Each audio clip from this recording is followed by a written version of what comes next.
Welcome back everyone. I'm pleased të gjithë, jam e kënaqur, shumë e kënaqur në fakt që kam këtu dikë që e kam admiruar për një sër vitesh.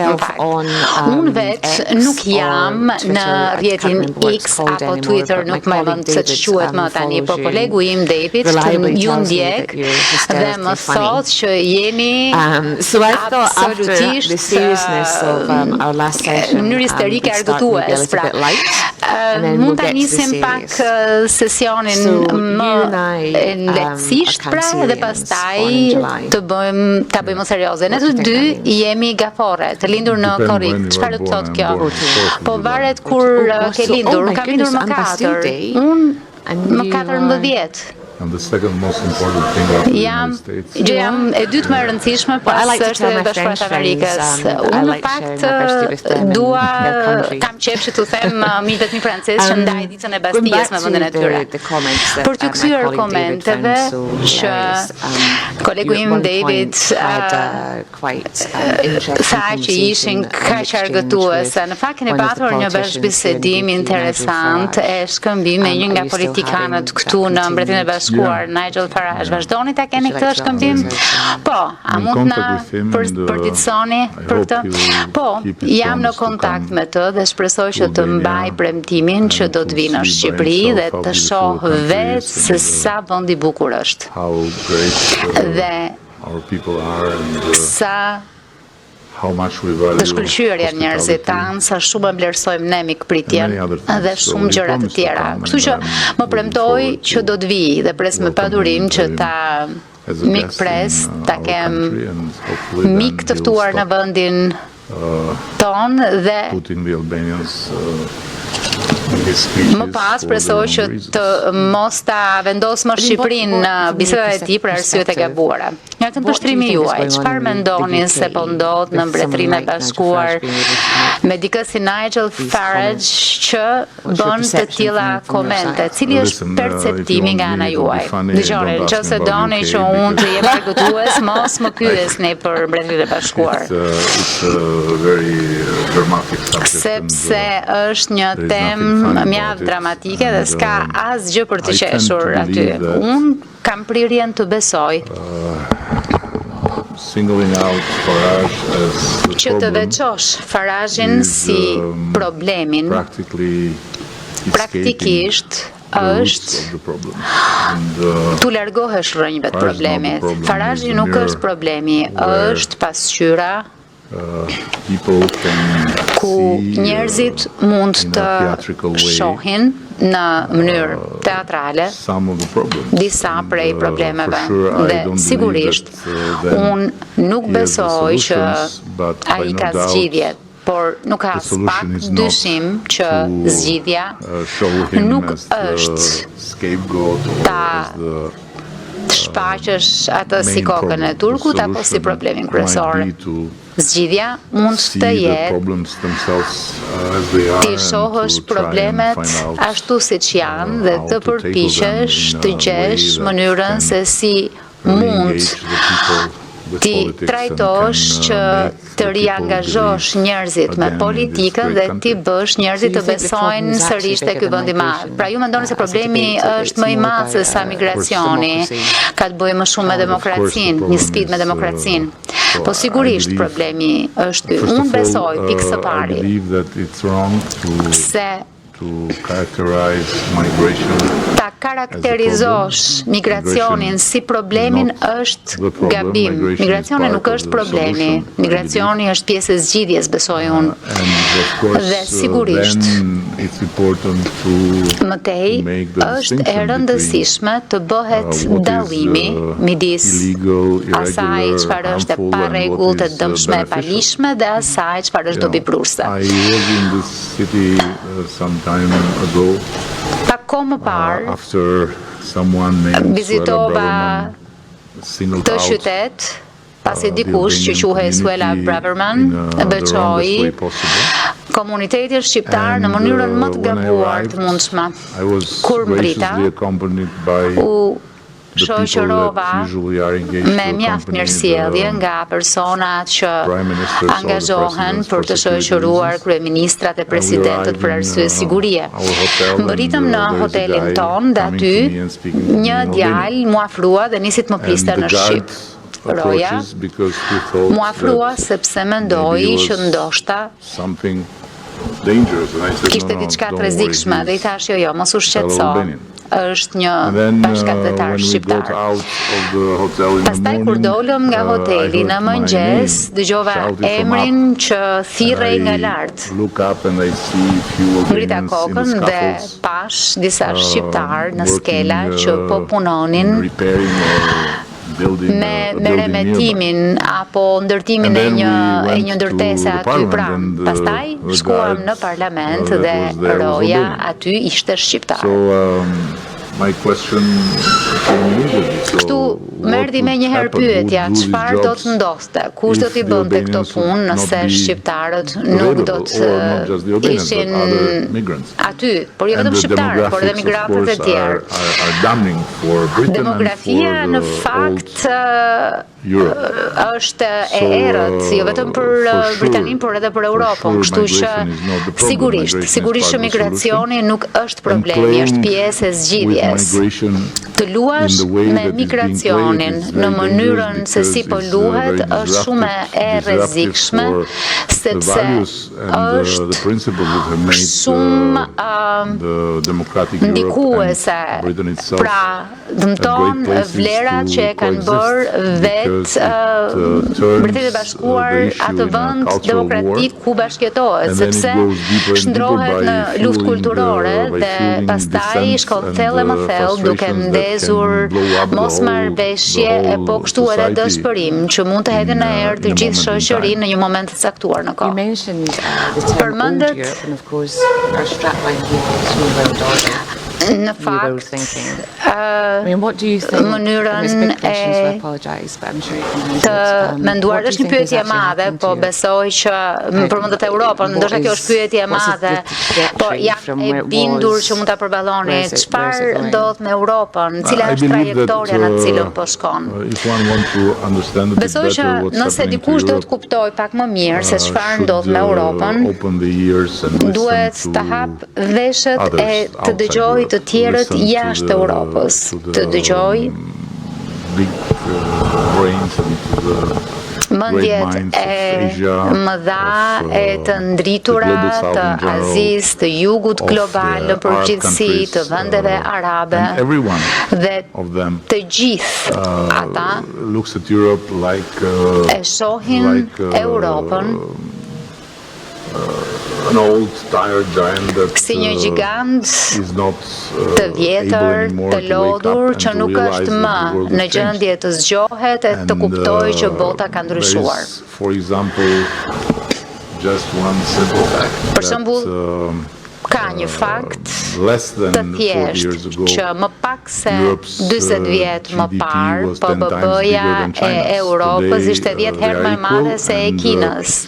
Sot janë në nivelet barabarta dhe në më pak se 20 vjet Kina do të ketë dyfishjen e ekonomisë e Europës e jo më të pjesës tjetër të botës. Europa gjendet në një udhkryq, në një moment shumë kritik, sepse I duhet të ndaj mendjen për të plotësuar e përfunduar projektin e etërëve themelues që s'ka pak dyshim është projekti më I jashtëzakonshëm që qenia njerëzore politike ka krijuar apo të ecë në një drejtim më katastrofik dhe të ndjek shembullin e Brexitit që ishte vetvrasja më e pabesueshme që mund t'imagjinoje të shihje drejt për drejt. Përmendet Kinën dhe është temë interesante sepse disa prej paneleve tona që kanë folur për teknologjinë, për lëndët e para kritike, kanë treguar që janë qenë mbizotruese në atë treg. Folëm me ministrin sirian të ekonomisë, i cili tha se si Kina është e pranishme dhe po ndihmon me infrastrukturën. Pra, Kina ka depërtuar në botë në një mënyrë të tillë që Europa nuk e ka bërë, pra, po atë shkallë se Europa është mbrapsur. A e shihni edhe ju kështu? Po thoja që Kina ka depërtuar shumë shpejt në botë, duke investuar në Afrikë, në Siri. A mendoni që ata po e bëjnë shumë më shpejt se ç'mund ta bëjë Europa? Mendoj që ka një karakteristik të qëndrimit të Kinës në raport me botën, që duhet ta mbajmë parasysh, që Kina nuk është e interesuar për universalizimin e mënyrës saj të jetesës, të bindjeve, të vlerave të saj. Ata besojnë se i përkasin një civilizimi të epërm që nuk ja vlen të shpenzosh energji ta përhapësh, ndërkohë që kurdo që mundet, Kina kërkon të bëjë biznes. Ky është një tipar shumë i veçantë i fuqive të mëdha, që nuk ka ngjasim me asgjë të ngjashme me të cilën jemi mësuar të jetojmë në jetën tonë, qoftë pjesa perëndimore apo ajo lindore, ish Bashkimi Sovjetik, bloku lindor, që ishin të gjithë të fiksuar të përhapnin mënyrën e tyre të jetesës, bindjet e tyre të impononin vlerat e tyre. Kështu që në këtë drejtim, Kina ka këtë qasje ndryshe. Nga ana tjetër, ka diçka që është absolutisht e rëndësishme, që Jacques Attali me qëra fjala e përmendi jo më herët se sa dje, që edhe pse Kina flet për planin 5 vjeçar të radhës, që do të thot 25 vjet më pas, Franca, duke cituar Jacques Attalin, nuk ka plan as për javën e ardhshme. Është një dallim shumë i madh që më pas pasqyrohet në jetën e përditshme me zotrimin apo me ndikimin që Kina ka në botë, Europa ka në botë kështu me radhë. Mendoni që udhëheqësit evropian e kanë të hapësirë që të mendojnë në këtë lloj mënyre, duke pasur parasysh që kanë sisteme të ndryshme politike. Udhëheqësit evropian duhet të mendojnë për kaq shumë zgjedhje.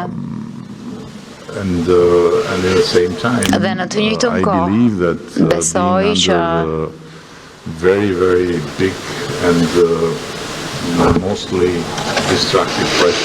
të jesh në ndrysnin shumë të madhe dhe shpërqendruese të medias sociale, politika e partive, përgjithsisht në pjesën demokratike të botës, është bërë gjithmonë më pak e respektuar dhe më pak e ndjekur nga njerëzit. Kjo ndes gjithmonë më tepër qëndrime shkatruese, ide shkatruese për botën, që jetojmë në këtë kënd të gjithë globit, ndërkohë që unë besoj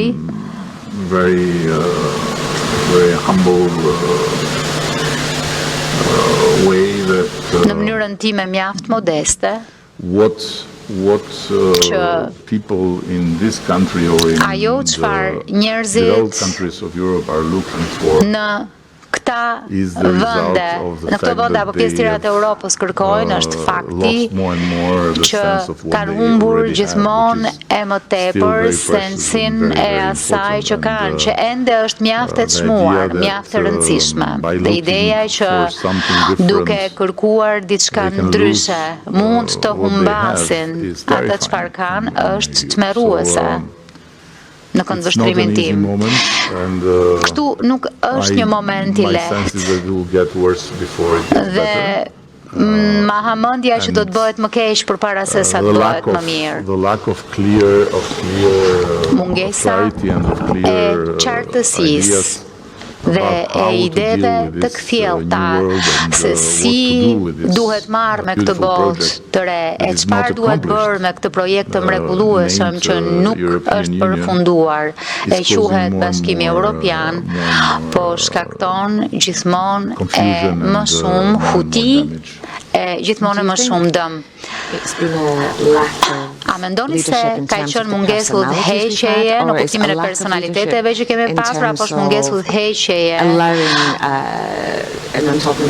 sa i takon faktin që udhëheqësit dhe po flas për udhëheqësit tani që kanë lejuar veten që të rrethohen apo si thua të kufizohen me atë çfarë thuhet në mediat sociale. Le të marrim një shembull që për mua është shumë tregues në një farë mënyre. Agresionin rus në Ukrainë. For several years during the previous American administration. Për disa vjet gjatë administratës më parshme amerikane, Europa praktikisht jashtëkontraktoi politikën e vet të jashtme dhe e buri veten në autopilot duke ndjekur Shtetet e Bashkuara të Amerikës. Në dritën e konfliktit dhe në qasjen që ishte mjaft maksimaliste. Dhe natyrisht me të gjithë arsyet e nevojshme morale. Tani situata ka ndryshuar dramatikisht dhe ajo çfarë për shembull konsiderohej se ishte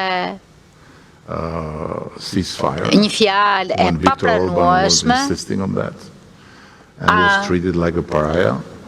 arpushim dhe kur e përmendi Viktor Orban dhe u trajtua me përçmim, befas u bë pranueshme kur e përmendi Donald Trump. Dhe të gjithë udhëheqësit europianë përqafuan dhe filluan të kërkonin arritjen e një armpushimi, por me sa duket shumë vonë. Ajo çfarë më bën shumë të paqartë është që deri më edhe sot që flasim, Europa nuk ka një plan paqeje të vetin. Sigurisht, është legjitime, absolutisht legjitime të mbështetësh Ukrainën, të mbështetësh plotësisht integritetin territorial, të kundërshtosh plotësisht marrjen me forcë të një copë tokë nga një vend tjetër, por ndërsa po mendojmë të riarmatosemi, të mbështesim Ukrainën me armë, tingëllon apo ngjan mjaft e çuditshme që nuk kemi një strategji paqeje, nuk kemi një plan. Fitoria absolute është një nga alternativat, por nuk mund të jetë alternativa. Dhe ndërkohë na duhet kemi një plan. Si duket kjo paqe? Mungesa e ti na bën krejt të varur nga çfarë do lloj gjëje që do të bëjë Washingtoni në këtë drejtim, që qartësisht është diçka që ndryshon shumë nga më parë, po kështu është diçka që ka një qasje tërësisht të ndryshme. ndaj asaj që po zhvillohet e si duhet të vazhdoj. E shoh pra si një shembull mbreslënës të mungesës së një qëndrimi të konsoliduar autonom të Europës në raport me çështje të rëndësisë së madhe dhe çështjeve me peshë të madhe strategjike. Mund të pyes, jeni takuar me Vladimir Putinin? No, thank you. Jo, faleminderit, jo. We are a very special case. Ne jemi një rast shumë i veçantë. Shumë i veçantë do thoja, sepse Shqipëria është i vetmi vend në të gjithë kontinentin europian ku asnjë udhëheqës nga Kremlini apo figurë e profilit të lartë nga Moska nuk ka ardhur qysh prej në 1960-ës, që nga 1960-a asnjë nga pala jon nuk ka shkuar në Moskë të vizitoj Kremlinin apo për çfarë do lloj arsye. Kjo ka lidhje me historinë tonë. Ne kemi patur një histori shumë të veçantë, shumë ndryshe nga vendet e tjera komuniste të bllokut sovjetik, sepse ne i konsideronim të gjithë ata tradhtarë të degraduar që nuk e meritonin shoqërinë tonë. Ne besonim dhe luftuam si fari i vetëm i komunizmit në Europë. Kështu që kur sovjetikët e braktisën Stalinin, e vazhduam të ndiqnim Stalinin. Stalini ishte në bulevardin ton kryesor në bronz shumë herë më i gjatë se sa unë deri në vitet 90. Kjo krijoi një qëndrim të tillë, një mungesë totale besimi dhe një mungesë totale tërheqjeje nga Rusia. Ne e dashurojmë Dostojevskin e gjithçka që na ka dhënë kultura ruse, por nuk na pëlqen Putini dhe nuk na pëlqen Rusia aktuale dhe nuk kemi të bëjmë asgjë me të dhe as nuk na merr malli. Pra, ju nuk keni pasur takime as në takime shumë palëshe qeveritare. Jo, jemi mund nga kjo, nuk i kemi pasur.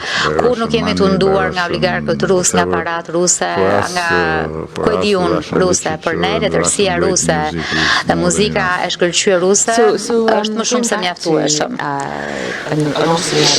Për t'ju kthyer patëm edhe një seancë që fliste për ndërmjetësimin, për t'ju kthyer komentit tuaj për Europën që nuk di si të përgatitet për paqe, ma hamendja. A do Putini paqe? Dhe nëse është kështu. Ka një histori, nuk e di sa e njihni, ka një histori të vërtet për himnin rus.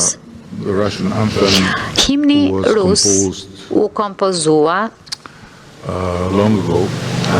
kohë më parë. After the change dhe pas ndryshimit në politikën e Moskos, pas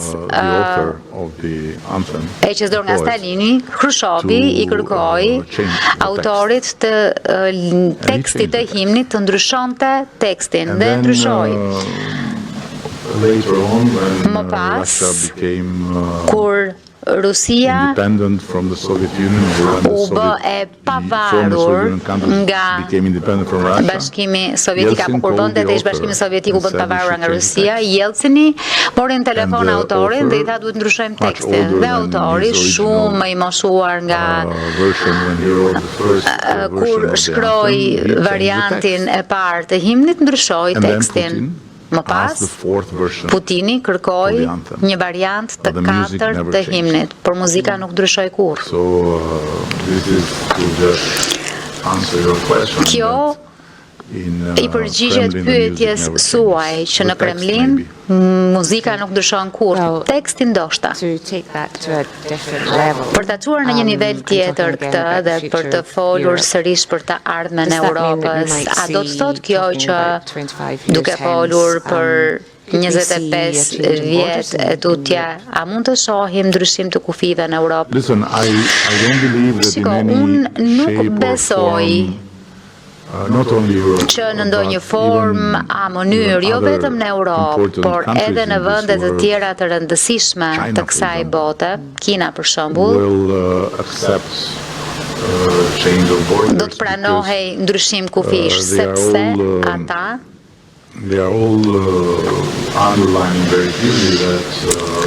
e thonë të gjithë qartë që integriteti territorial I Ukrainës duhet të jetë I paprekshëm.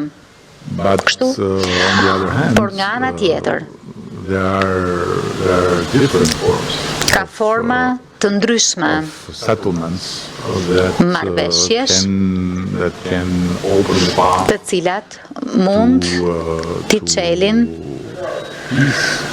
rrugën paqes apo në formën e një konflikti të ngrirë, pa pranuar asnjë ndryshim kufish.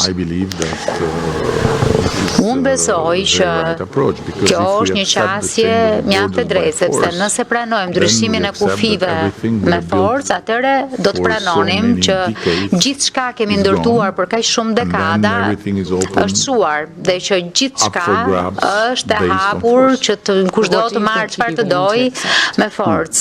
Por çfarë mendoni se do të jetë I prirur të pranojë kush? Putini.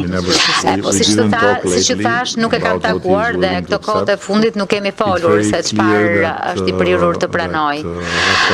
Është shumë e qartë që Rusia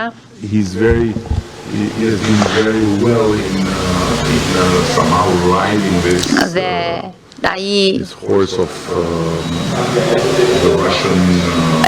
ka bërë shumë mirë këtë paraqitjen, këtë imazhin e këtij kali madhështor të Rusisë dhe këtë frikën e rrethimit, pra ka luajtur fort dhe me sukses me opinionin e vet publik deri më tani letrën e mos lejimit të NATO-s që t'i afrohet kufirit rus.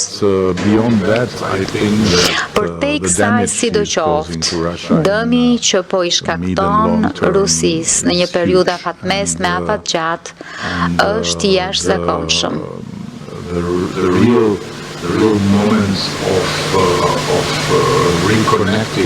Momenti I vërtet I lidhjes me realitetin dhe I numrimit të plagëve të Rusisë do të vi kur të përfundoj lufta. Dua të kap pak atë pikën e Kinës që investon në lindje. Pyetja ime e parë për këtë është: a ka të drejtë presidenti Trump që të shoh përdorimin e mineraleve kritike përmes përdorimit investimeve dhe përgjetur një kompromis?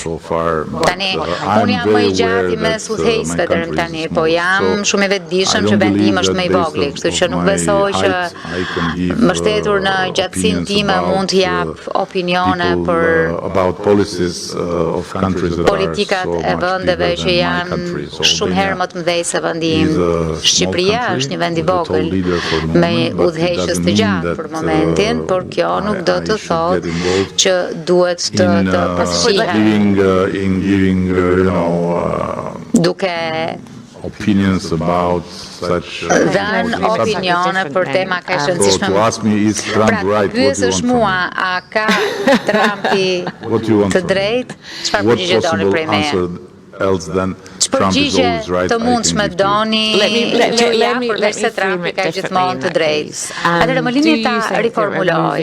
A mendoni që po lëvizim drejt një bote ku tregtia po përdoret si zgjidhje and also is it kundrejt luftës dhe po përdoret tashmë tregtia si zëvendësim i ndihmës.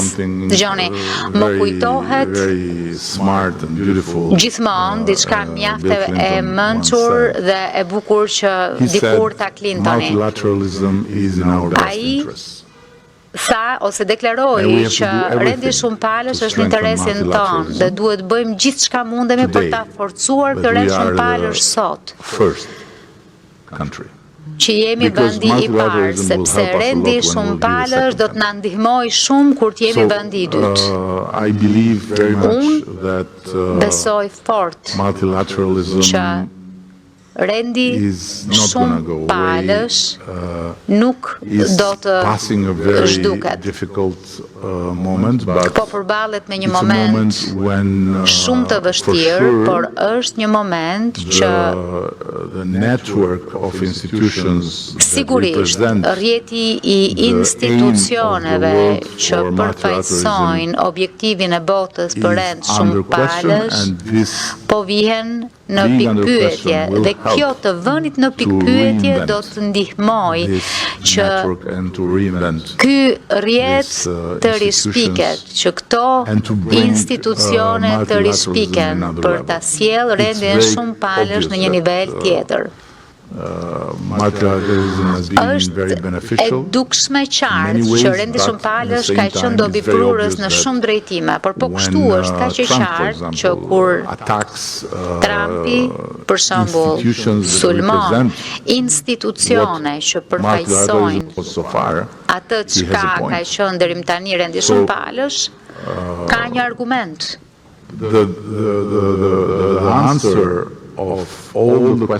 Përgjigja e të gjitha pikpyetjeve me të cilat po përballemi, ashtu si pyetjet që ju po bëni, duhet gjetur në një rend shumëpalësh të rispikur, në një rend të rispikur botror, në një arkitekturë të rispikur të sigurisë. Ka shumë gjëra dhe shumë prani në jetës tona që i kemi marrë të mirëqëna, që kemi besuar se do t'jenë aty nga hera.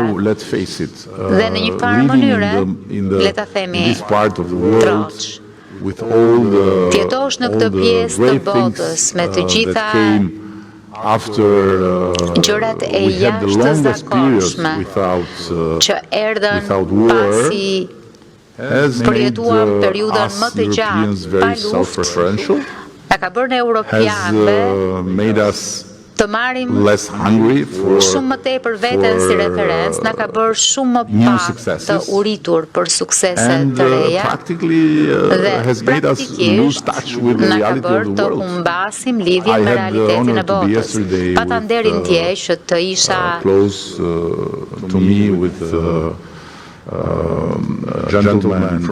ullur afër me një zotëri nga Siria, ministër i qeverisë së siriane, fal jush jeni e aftë që të lidhni njerëz që në tjetër mënyrë s'do të shiheshin kurrë.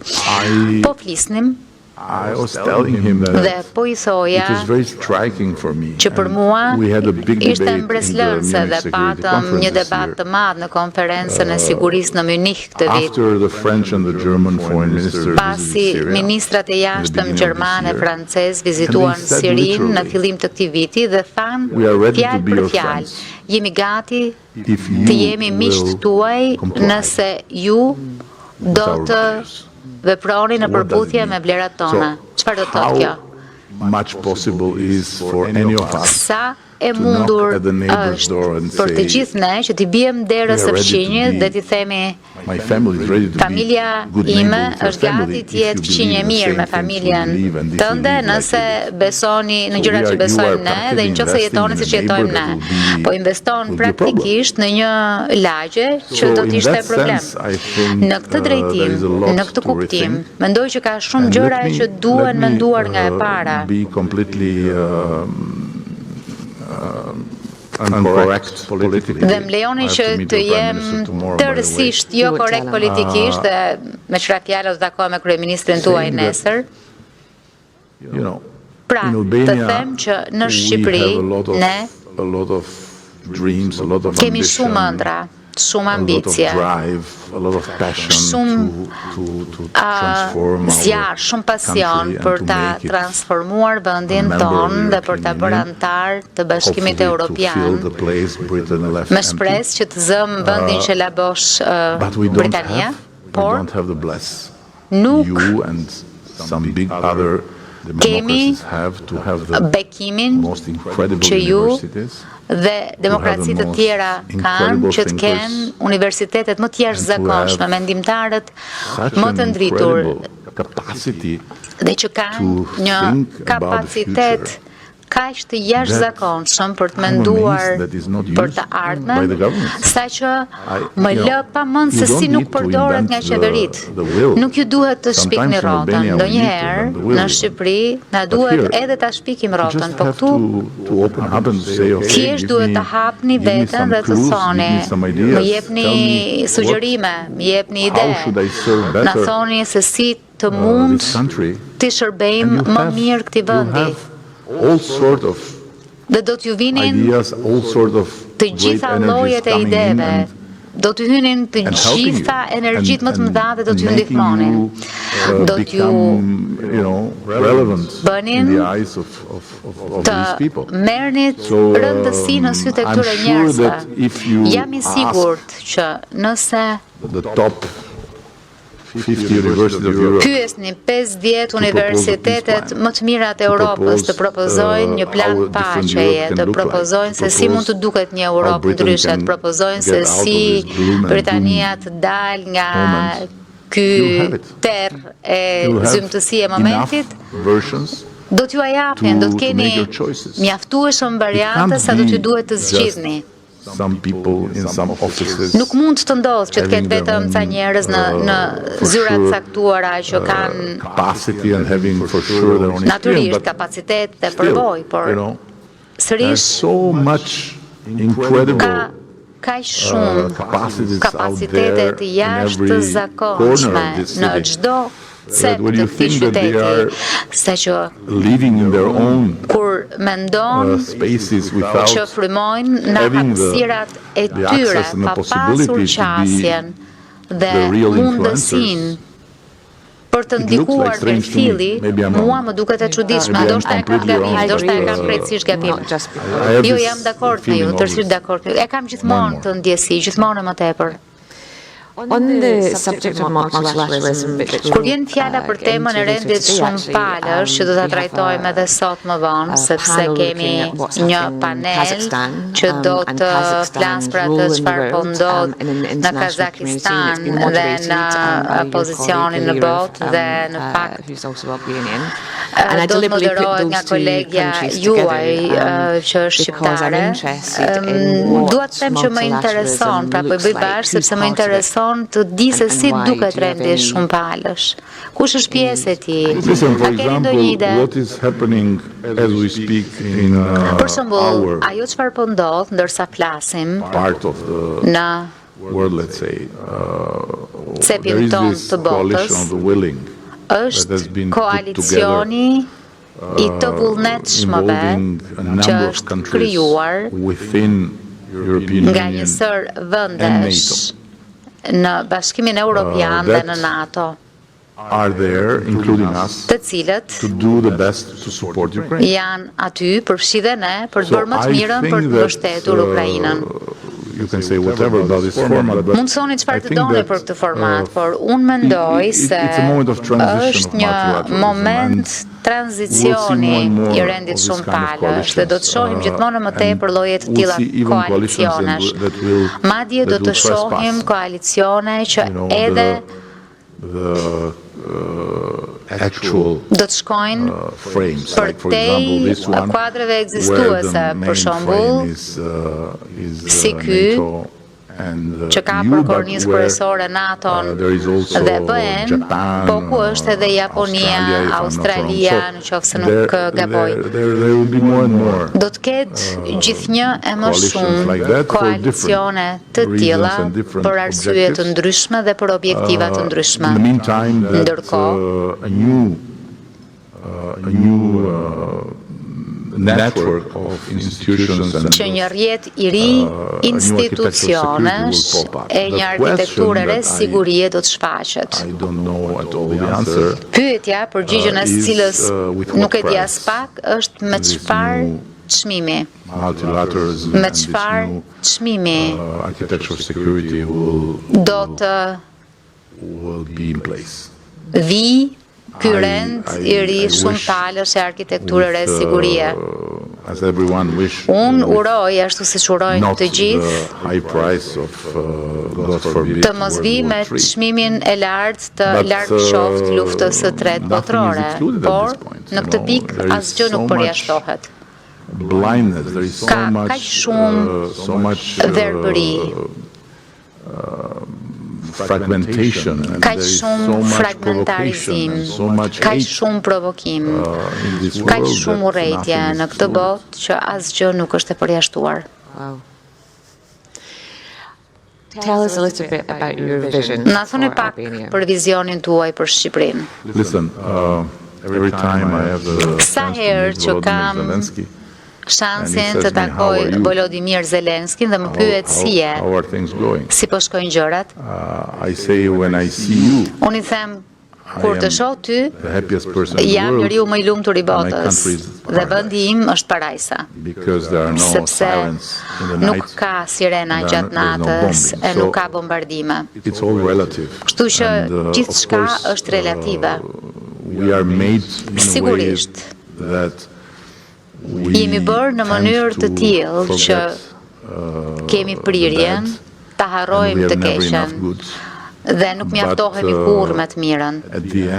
Por në fund të fundit mendoj që Shqipëria është në një pozitë të mirë. in a high acceleration of our Tani path jemi towards membership. në një It's a moment in Europe moment that për at least in për this shpejtimi regard shumë there is të a madh very, në very rrugtimin strong ton change drejt that PS. Është një moment që në the këtë drejtim ka një geopolitical ndryshim shumë të madh. importance of the Western Balkans Ka is not rëndësia just in gjeopolitike e words, Ballkanit but Perëndimor also in nuk është action. vetëm me fjalë, So por now edhe me they vepra. realize Tashmë ata e that, kuptojnë që they have to do everything duhet të bëjnë gjithçka unify the për Western Balkans to the European të Union. bashkuar Ballkanin Perëndimor Now me they Bashkimin realize that the Evropian. European Union is Tani e the kuptojnë se Bashkimi only Evropian reality është in i the vetmi history of maps realitet në historinë e hartave, that has two borders, që ka one dy kufi, outside border and një one kufi inside të border, jashtëm and within dhe this një inside kufi border të is us. brendshëm. Dhe brenda këtij kufirit brendshëm Western gjendemi ne, Ballkani Perëndimor. And if things are going to be as they are today, I'm Nëse very gjërat do të vazhdojnë të optimistic jenë that siç we'll janë be very sot, jam shumë optimist që by soon I shumë mean shpejt within dhe this me decade, shpejt members nën of the kuptoj European Union. brenda kësaj dekade, pra If do të things jemi antar change, Bashkimit and Evropian. if, Europe, goes back Nëse to gjërat its, ndryshojnë comfort zone, dhe Europa kthehet pas në this can zonën e vet të change. rehatis, But for the atëherë moment, kjo mund të ndryshojë, I'm por very për optimistic momentin and- jam shumë And the optimist. vision of Albania is determined Dhe vizioni a i lot by our Shqipërisë history. përcaktohet We shumë nga never had the historia jonë. chance to Ne have nuk kemi a pasur moment in kur time mundësinë when we lived based që on të our choice. kishim një We were always moment imposed ku të jetonim sipas other, zgjedhjes son. forces upon us. Kemi pasur 500 gjithmonë years forca of të Ottoman tjera që na Empire. janë imponuar, Then, 500 vjet perandori osmane, We e më became pas independent, shpallëm and then pavarësinë we had some chaos. dhe pastaj patëm then kaos, we had Më pas, a self-made monarchy. patëm një monarki Our të king vetë was a guy shpallur, that had mbreti no royal ynë blood, ishte but një njeri që s'kish had no gjak mbretëror, enough patience with po democracy as well. nuk ishte So as he durim kur vinte fjala për demokracinë, kështu që mendoj që do të ishte më mirë të bëhej mbret. Kështu që u veçpalli tillë. Më pas erdhi pushtimi nga Italia e pastaj perandorinë sovjetike dhe tani është momenti ku ne jetojmë sipas zgjedhjes sonë. Duam të jemi pjesë e Bashkimit Evropian. Për ne Bashkimi Evropian është aq shumë e po aq sa që ishte për etërit themelues, një hapësirë paqeje dhe sigurie. Për ne në Shqipëri, Bashkimi Evropian është një fe. 92% e njerëzve duan që Shqipëria të jetë në Bashkimin Evropian. Dhe është e jashtëzakonshme sepse kemi një politik kaq të polarizuar sa është e vështirë të kemi të njëjtin mendim edhe sa shtora. Po kur vjen fjala për Bashkimin Evropian nuk ka asnjë dyshim, të gjithë duan të jenë pjesë e Bashkimit Evropian. Dhe jo se jemi naiv, mendoj, por sepse ende e kemi të freskët në kujtesë se si dukeshin gjërat jashtë Bashkimit Evropian. Kështu që besoj që britanikët po fillojnë ta kuptojnë se si ndihesh kur je jashtë, po ende janë në një fazë mohimi. Po kur ta kuptojnë plotësisht, atëherë shpresoj që do të detyrohen të vinë e të reformojnë Bashkimin Evropian. Ose mund t'i bindni ju, unë. Ndoshta. Well, I think that mendoj që Bashkimi Evropian është projekti më i mrekullueshëm që është krijuar nga njeriu kur vjen fjala për politikën. Por ka, apo më mirë pikpyetja më e madhe është sa kapacitet do të ketë për ta përfunduar këtë projekt, për të krijuar Shtetet e Bashkuara të Europës, sigurisht duke